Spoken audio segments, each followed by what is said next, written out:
Dave Putz here from JKP Holdings. Alongside me, as always, Mr. Nathan Turner. Hello, hello. How are you? We're going to try an improv video today. We're going to talk about some cool stuff. We want to see where people were with things, but we're also going to share a little bit about what we're seeing recently in the market. We're seeing some market shifts, and I know a lot of people came back from Node Expo. So let's first start. How you doing, man? How was everything up near you? Real good. Ski Hill opens today. I'm hitting the slopes tomorrow. Can't wait. Can't wait. That's why we moved here. Maybe. We're getting a little colder. I know we're like the 60s, 50s, so we're doing a little better. We're getting the rain coming in this weekend from the storm coming that's up. Right. So. That's right. we have an awesome weekend planned, and hopefully you guys are too. We're doing the giant game and all that stuff, so it'll be a lot of fun. Nice. Are you guys going skiing tomorrow? I am. Me and my daughter.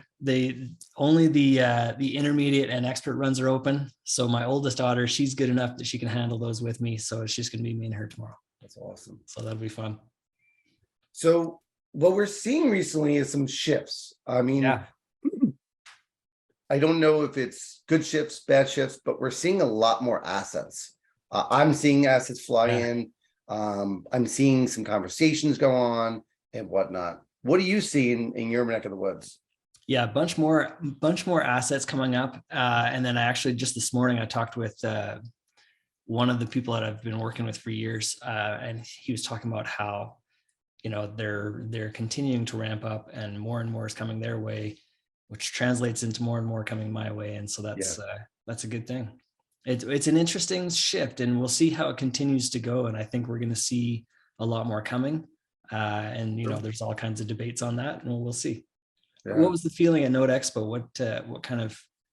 What I heard from other people is just energized, right? It was really cool. They're reconnecting with people, but it seemed to be a world, that I'm hearing from people who came back from it that was exciting. Nathan and I did not go to this one. We were a paper source in Vegas. I was at Noteworthy and in Florida. Just couldn't put in this much more time into it. But I'm glad that those people who did go have given some great feedback. Yeah. That's been awesome. I think the energy that they're sharing with me has been amazing. Yeah, I've heard some really good things. That's great. And I'm really glad. And it's good for everyone to get together. And I hope people continue to do that. It's essential in this business, in my opinion. Yeah. So one thing I did hear from people is that there were some people who haven't been in the space in a while that came back, which I'm really enthralled by. I was hearing from some people in emails that, hey, I'm back in the game. I don't know if it's due to the economy shift or what it is, but I'm finding that people are really excited with this opportunity. They're feeling something and they don't know what the something is, right? Changes in the air, and we'll see kind of how this all plays out. But and a lot of, I'm sure people have read and seen all kinds of predictions about the housing market falling anywhere from 5 to 20% is what I've heard, anywhere in that range. And of course, that's market specific, and we'll see, Miami's going to do something different than Detroit, and Detroit's going to do something different than, Phoenix. It's all going to be different. So we'll see. I imagine that some of those bigger markets are going to see a bigger hit. But again, who knows? Who knows? It'll be interesting to see how it plays out. Yeah, I know that we're seeing, even like I know PaperStack and Node Direct, they're seeing an influx of inventory too. And the paper, what we're finding is shifting to some seller finance paper too, which is enthralled. We're going to get more into seller financing in a minute. I think it's really cool what's going on there and what we'll be doing with them. But I'm seeing inventory coming that people either trying to sell off, partially become more popular, but just getting into the game and people involved, even bids on our assets have increased. And I think it's because people are seeing COVID's over, but they're seeing a shift and bidding is changing. It is. We're just talking to people, and those who are watching us, you guys need to pay attention. If you're projecting your bids to be a certain return, again, we encourage you to bid based on return, not based on UPB. You need to shift up your yield numbers with inflation happening. Yeah. So I looked at two larger tapes this last week and a half. One of them is a bunch of reverse mortgages, which I've done before and we've talked about a little bit. I'm a big fan. I really like the reverse mortgages. They're pretty straightforward. They're not too complicated. But the seller of those, in this case, the UPB was very close to the property value. There's not a lot of equity because they're reverse mortgages, and that's how they were set up a few years back. So when I was looking at those, there's a real caution there, because if I can't find an heir to take it over or pay it off or something, I have to foreclose, right? So there's time involved there. And if we're talking about 6 months to 12 months foreclosure time, and then I've got the property back, what's the value of the property 12 months from now versus today? So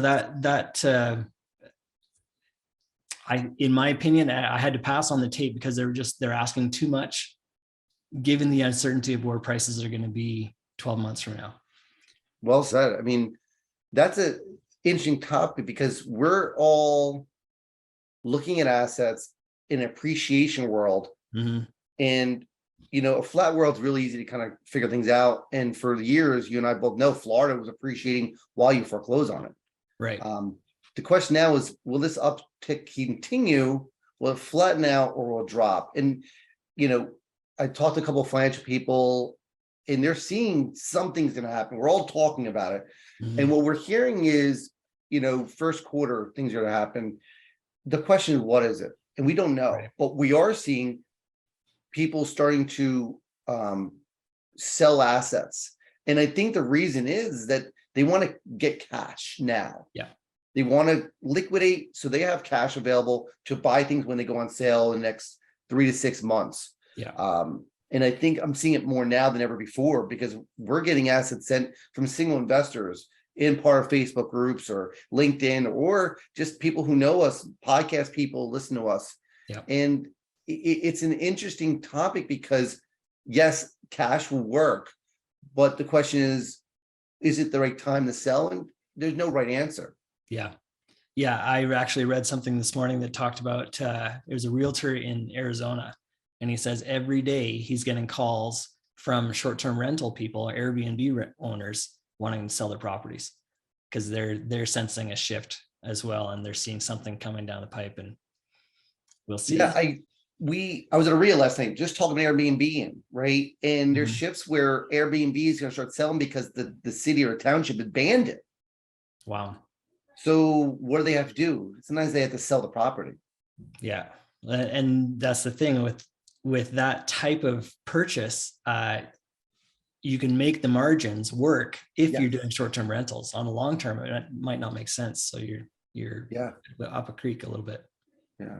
And we were amazed, to shift gears a little bit, we're in the middle of our 5-week training course with a couple investors who are, it's been awesome. Be honest with you, it's our first go around with the 5-week, and the people part of it, some are tuning in now. We're really enthralled because we're talking about things that they never heard of. And some of them have been trained a lot. So I was amazed by that. And the conversation came up, like, how do you handle modified loans? When do you buy? When do you not buy? And whatnot, which is interesting because the shift is happening and people are in limbo. But guys, if you are bidding on assets, please, again, bid based on, if you're gonna bid anything, bid on yield. Don't be bidding on percentages.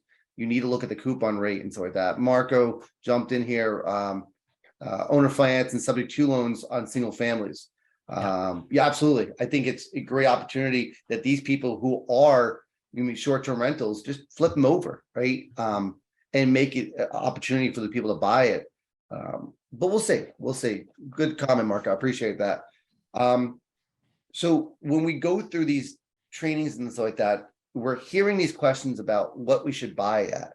Guys, I'm going to tell you right now, we're not going to give you what we buy at percentage-wise because it doesn't fit you. Right. It doesn't help you, right? You need to know what your return needs to be, if it's your own capital or if it's a private capital situation, and your exit strategies to play. But I think for me, we're increasing our yield demand. So our purchases are going to be less due to the fact that we need a higher yield with the inflation coming up, 8, 9, 10% is not going to cut it when homeowners are borrowing at 7. Yeah. just not gonna work. Yeah. Are you guys doing anything different as well?